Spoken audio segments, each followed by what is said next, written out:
Alright guys, welcome back to another Python drill with Flourish Academy, and in today's video we're going to be solving these questions. Alright, so I'm going to be explaining the concept to you and I'm going to be breaking it down the best way I can, okay? Alright, let's go straight into solving the problem. So I'm going to go straight into my VS Code. Like I said in the last video, I am presently using VS Code, but I actually embedded my Jupyter notebook in my VS Code to solve my Python problems, my Python drills, okay?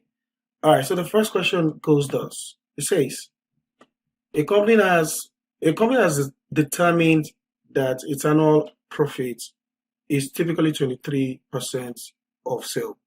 Write a program that asks the user to enter the projected amount of total sales and display the profits that will be made from the amount. Now, the integers, for 23%, you have to just say 0.23, which is simple mathematics. You understand? You just saying 23 over 100, which is 0.23. All right, so this is simple and straightforward. I'm just going to go straight into solving the solution. So we have a constant value right there. It's called the annual, the percentage, yeah, the annual profit, yeah.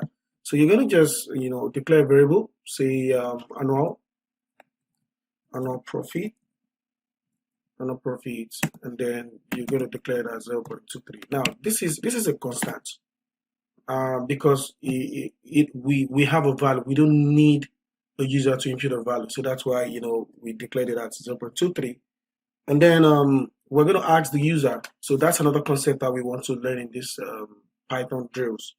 Now, how do we ask user how to input value? So you're going to say let's declare a variable. Let's call it let's say annual sales or something. Annual sales now equals to, now whenever you want to ask a user to input a value, you use the word input. Yeah, input, and then you type in what the user would see. Kind of like a user-friendly way of asking a user what. So let's say what, enter the annual sales. Yeah, something like that. Make it so very interactive, and then. But now we're not going to be done. So the reason why I'm doing this is that I want to use this opportunity to explain what's going on right here. So in Python, the input function actually takes in a string data. All right. So whenever you input a value, it takes in a string data. It converts whatever you input as a string. Now, for you to be sure that okay, this value is going to be a number, you need to typecast. So we call it typecasting, converting a data from one data type to another data type, and that's what we're going to do right here. So you're going to surround this by floats. Maybe I want the whatever the user types in to be seen as a float. So that's what I've done. So what I've done right now is to typecast whatever the user inputted to be a float. The reason why I'm picking a float is because I'm going to be multiplying with annual profit. So I see no reason why I call it an integer. But if you wanted to call it an integer, it's totally fine. But I'm going to be using a float. Yeah, because I'll be multiplying with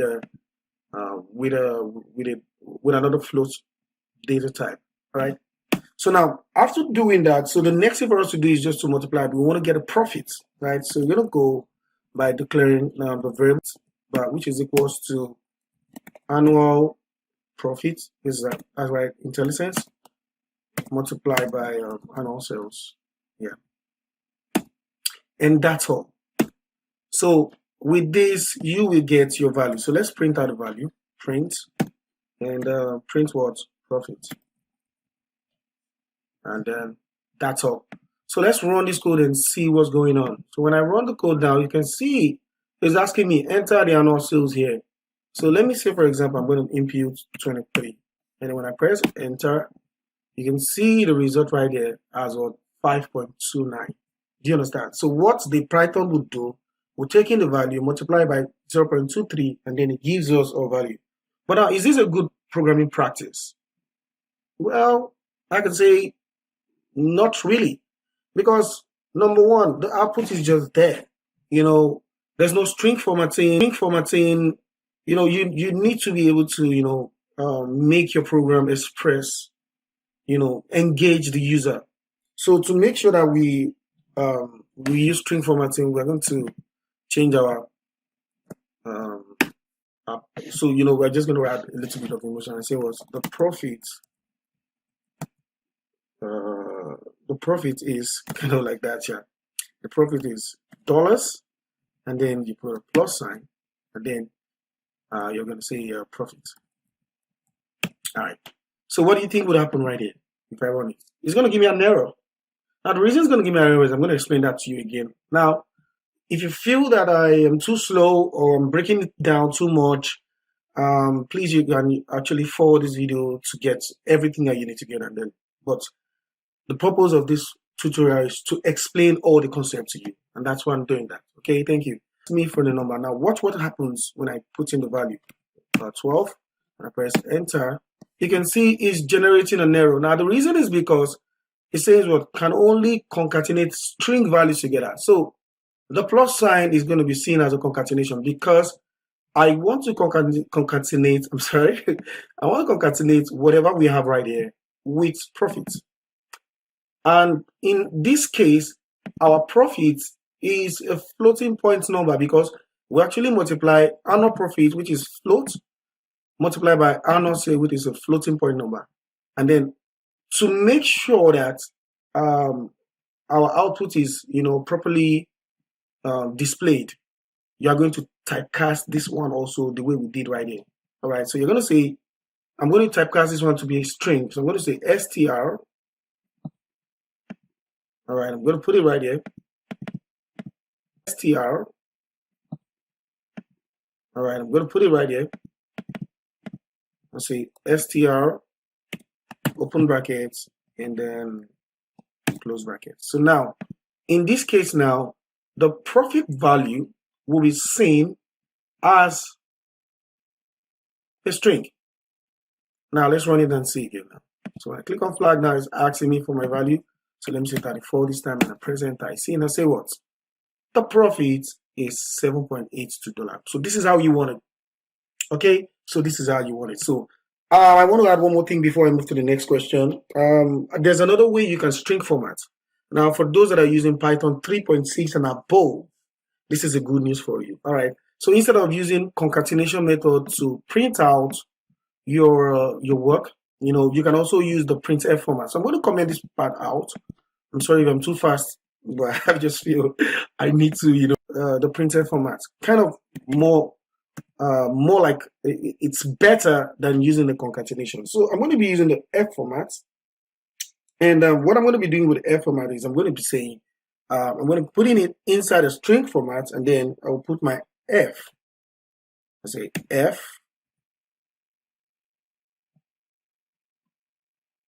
And then I go by saying what the profit is, and then I just put in my concatenation sign by saying profit. I'm going to break it down for you, so let me just finish with this. And I could decide to put a dollar sign inside, just to be sure that okay. And now let's run it again now. So now I put in the value 76 and I press enter. You can see we get the same answer. Now, this is another way, this is an easy way to print out your value. You understand what I'm trying to say? Using the F format. Now, instead of you concatenating, you just use the F format. So this curly bracket is what we call the holders, the string holders. So whatever you're going to put inside this bracket must be a variable. Can you see? It has to be a variable, and that's what I'm doing right there. So I just put in the variable inside the bracket. I put the string format sign outside the quotation marks, and then I put whatever I want to put inside bracket, and that is all. I hope you understand this. If you don't understand, please use the comment section below, and I'll be glad to explain further. All right, so that's the first solution. You can either use this print function or use the sprint function. The two are going to work. So let's work it again, and then you see that. So when I click on flag now, we have two print functions, so we're going to have two outputs. Let me say 67. You can see we have that right there. So beautiful. Now, the good thing about string format is that you can actually put in values. Like you can say the profits of, let me just put in a string order again. Say the profit of annual sales. I know that doesn't make sense, but I just wanted to, is. So now when you click on your flag now, and then you run it, you say 89, and you can see saying what the profit of 89 is, but that doesn't really make sense. I just wanted to add that, okay? But I'm going to be explaining that further, okay? But let's return it back to what we have for your first question. So I'm going to, comment it out this way so we all know that this is what we're talking about. Question 1. Question 1. All right. So now let's move to the second question. I'm going to create a new code area, and I'm going to go straight into the second question. Now the second question says, 1 acre of land is equivalent to 43,560 square feet. Write a program that asks the user to enter the total square feet in a tract of land and calculate the number of acres in tract. Int, divide the amount entered by. This is easy. I would advise that you pause this video and then try this by yourself, because this is super easy. All right, because this is super easy. All right. So the value, according to the question, is, let's go back to the question, please. 43,560, and then we're just asked to divide whatever the user types in by 43,560, and that's all. That's so simple, actually. I shouldn't be doing this, actually. All right, but I'm going to do it, okay? Because this is all I do. We want to satisfy our subscribers. Please and please, don't forget to like, subscribe, and, share with your friends, okay? Thank you so much. Now, let's get into it. Now, we're going to declare a constant also. The same approach the way we did the first one. I'm going to be a bit fast with this question. I'm just going to say an acre. So an acre of land is 43,560. Yeah. And now what we want to do is to calculate the total, how do I put it now? Amount of acres, depending on, okay, let me get the question again so I don't speak. So, we're going to calculate, write a program that asks the user to enter a total square feet. All right. And then we convert that to acres of land. Exactly. So, you're going to ask, so you can call the variable total underscore square underscore feet. Yeah. And then we ask the user to input a value. All right. Input. And then say, what is the value of total square feet? Remember, you can decide to ask any question. It depends on you. It doesn't have to be exactly the same thing I'm writing. All right. So, like what we did in the first one, you need to concatenate. You need to typecast this also. I'm going to call it a float because I'm going to be dividing it. I'm typecasting it. I'm converting it. Yeah. Can you see that? Look at this. Said convert a string or number to floating points. Exactly. That's what we call typecast. Now, thank God for IntelliSense, and that's why we have IDs like this. All right. So after you've done that, and then we're going to now go straight to the point by calculating the numbers of acres. So to calculate the number of acres, you say number of acres will now be equal to what? Total square feet divided by an acre. Yeah. But now remember what we did in the first question. We are going to also use our print formatting. I'm going to go straight by using our print formatting. All right, print, and I'm going to use my print formatting right now. print format, and I'm going to say what? The total acres is, and then you come right here, come inside and put in the variable, which is what? Number. Be sure you're putting in the value right here. Number of variable. Yeah, that's it. So this is actually easy and straightforward. And let's check it out. All right, so we input a value. I could say 670,000 of million, and I press that, and you can see now it's saying what? The total acre is what? Total acre is what? 153. You understand? So it's as simple as this. But now the question is, why is this number too long? We need to be able to convert this, to be something favorable. Like, it's too long. So we can achieve that by using the string format.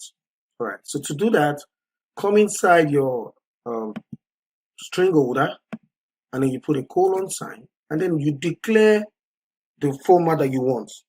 Okay. So in this case, I want it to be 2 decimal points.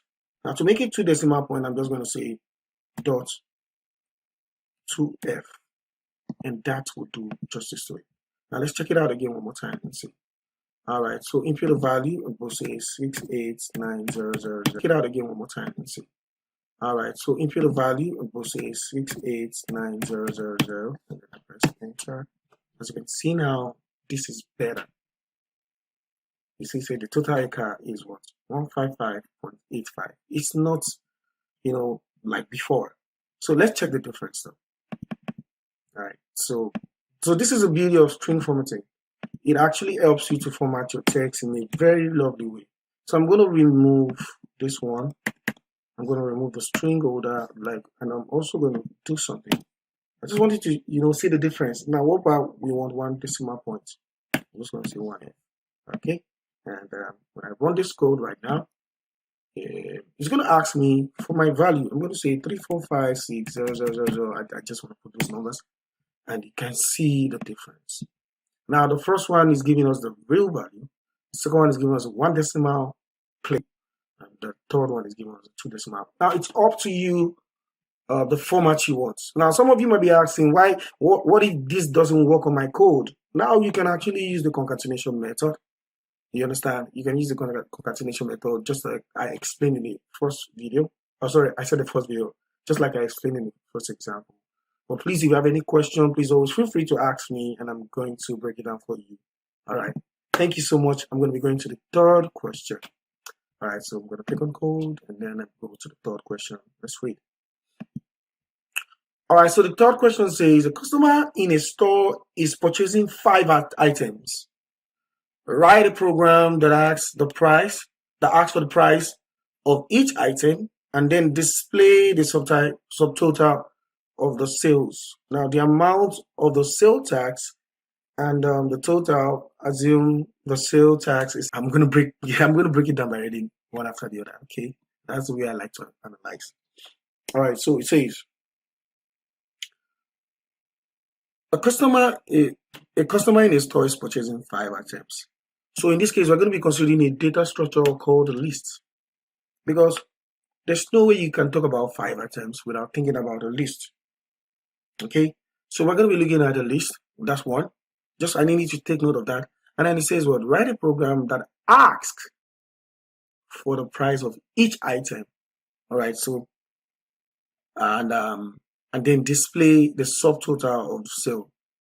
Now, the amount of sale tax and the total. So we're displaying 3 things, please. He said, and then display the subtotal, the amount of sale tax, and the total. Assume the sale tax is 7%. Now, remember what we did here. Okay, so our constant is going to be what? 0.07. That's how I love to break down my coding. So I'm going to go to my coding, and then the first thing I'm going to do is sale tax. Sale tax equals to 0.07, because 7/100 is 0.07, please. Yeah, that's easy. And let's go back to the question. Now we've done the first part. Now the second part is we're told to also calculate the subtotal. Now I believe the subtotal will just be amount multiplied by the tax. Yeah, that should be the subtotal. So, but we are supposed to have an initial subtotal. So what I'm going to do right here is to go back to my code and then say subtotal, to my code and then say subtotal will be equals to 0.0. Now, please, I want you to take note of this. The reason I'm saying 0.0 is because I'm going to be multiplying, and there's no problem if you say 0. It's still the same thing, okay? But I just want to be. I'm a very disciplined coder, and I love my things to just follow the coding convention. Yeah, so please, I just want to bear with me whatever I'm going to be doing. This is how I want to do it. But feel free to use the 0 if you want. I'm going to be using 0.0 actually. All right, so let's move on to the question. Now the question says that's the main and the logical part of the question. It says a customer in a store purchases 5 items. Write a program that asks the price of each item. So what I'm going to be doing here is a list or a range of items, and then we're going to be asking the user to input a value. So what I'm going to be doing is I'm going to use a for loop. All right, so to use a for loop, I'm just going to go right here in Python. You just say for item in. Now you declare a range of value because it's going to be 5. So range is going to be 5. So what you're saying is, okay, I want to ask for 5 things. And that's what I'm doing right here. Okay. And then, so what are we doing? We're asking for the user's price, I guess. Ask for the price of each item. So we're going to ask for the user price. So let's go back to our coding. We're going to ask for the user price. So we're going to say price equals to, and then I'm going to use input. This is going to be easy. Let's say what? Enter the price here. But don't forget to type class. Always remember that. I always want to use float because I'm going to be multiplying it. Floats. Yeah. Then after doing that, I'm going to multiply. I'm going to get a subtotal. So the subtotal will be subtotal will be plus equals to, now because I've initialized my subtotal right here, so I'm just going to say price plus price. Now what this would do is it sees it like this. This is going to, it says like this, says subtotal will be plus price. So this is how Python will treat. Okay, so but this is like it's going to say subtotal will be equals to what the value you have in the subtotal, which is 0.00 plus the price that you're putting in right here.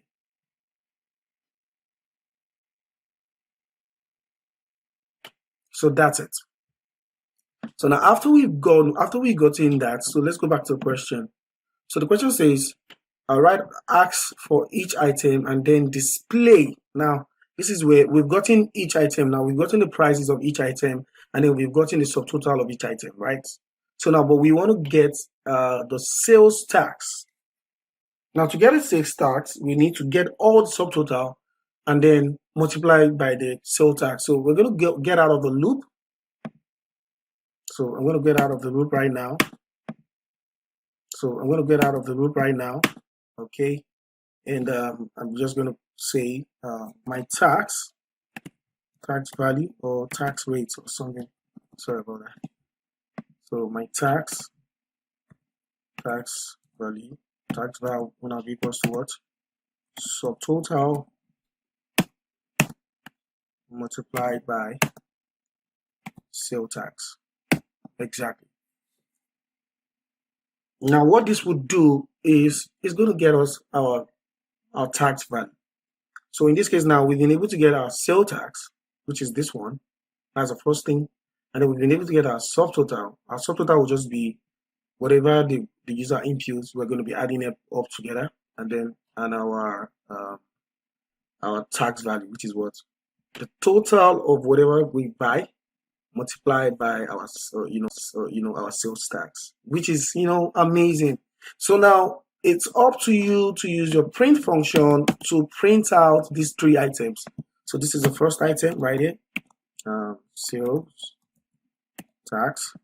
This is the second one right there, subtotal, and then this is the third one, which is what tax value. So for those wondering, what am I doing right here? This is commenting. I'm just commenting out my code so that you can understand what I'm doing. All right, let's print. So I'm going to be going straight. So print. So why not just let me just copy and paste this because we've done it before. Sorry, I don't want to take our time. And I'm going to paste 3 times. And then I'm just going to put in the value. Say the sale tax, or you can say sale tax. Sale tax is, and I put in the value right. Sale tax. But we don't need to convert this one, so we're going to take that off. And then the next one would be subtotal. Okay, the subtotal is what? When you put in the value right here. So subtotal. Yeah, exactly. And then the last one would be the tax value, or we'll say the tax for the items. Don't mind my English. If you don't like my English, just use whatever you want to use. I just want to help. Now we're gonna put dollars, so you can put dollars in the front of each and every one of them. Yeah, and this will do justice. Now let's check it out. So it's asking enter the price here. So I'm going to be entering the price. Let's say the first price, the 67. You see, it's asking for the second one, 45. Third one, 89. Fourth one, 123. And the last one, 450. And when I press enter now, you can see it's saying what? Sale tax is 0.07. The subtotal is what? 778. And then the tax is, this is amazing, but we can make it better, right? So the way I want to make it better is I want to improve on my code. And there's one thing I didn't do in the question area, which is this. I want to be able to, where is it? Input. Yeah, I'm just going to say I'm going to string format this one also, and in that case I'm just going to increment my value by 1. I'm just going to say item plus 1. So now what this would do for me is it's going to tell me the value I'm imputing. So check this out. You see, enter the price here, 1. Okay, all right, let me change it. Let me make it let enter price 1 here. I think this is better. All right, let's check it out again. Okay, I'm going to stop the process.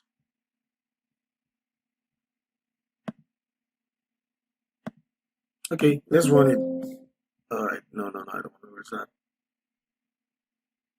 No, I'm not restarting. Come on. So we need to run that first. All right, there's an error, so I'm going to run it again now. Sorry about that. So now it says, well, enter price 1 here. This is better. So I'm going to say for 5. When I press enter, you can see now it's saying enter price 2 here. So that's more intelligent. That's more friendly, user friendly.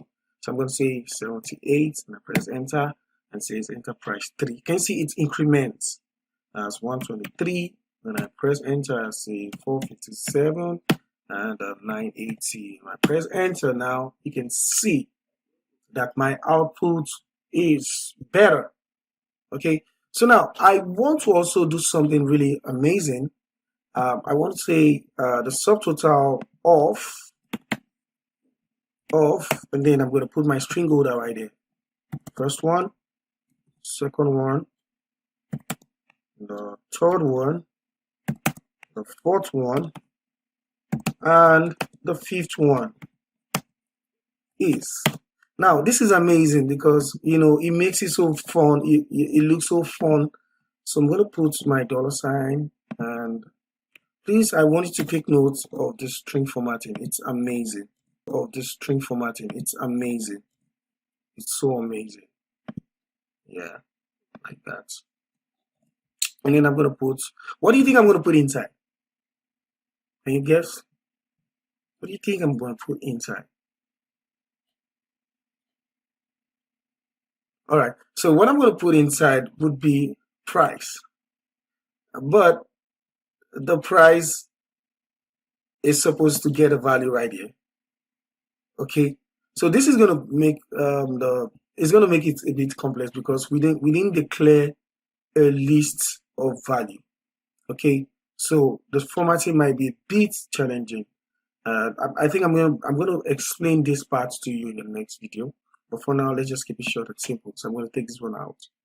But please, if you have an idea of how to do it, it would be nice for you to, come up with something. And I'll be glad to, share idea with you. Okay.